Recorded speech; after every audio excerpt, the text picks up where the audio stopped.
Yesu yongera kuvugana nabo abacira imigani ati, ubwami bwo mu ijuru bugereranwa n'umwami wacyuje ubukwe bw'umwana we arongora. Atuma abagaragu be guhamagara abatorewe gutaha ubukwe, banga kuza.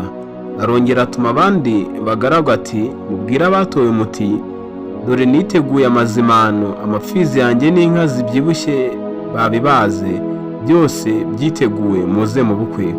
Maze abo ntibabyitaho, barigendera, umwe ajya mu gikingi cye, undi ajya mu rutundo rwe. Abasigaye bafata abagaragu be barabashinyagurira, barabica. Maze umwami ararakara, agaba ingabo ze, arimbura abo bicanyi, atwika umudugudu wabo. Maze abwira abagaragu bati, ubukwe bwiteguwe, ariko abari babutorewe ntibari babukwiriye. Nuko mujye mu nzira nyabagendwa, abo muri buboneye bose mubahamagare, baze batahe ubukwe. Abo bagaragu barasohoka bajya mu nzira, bateranya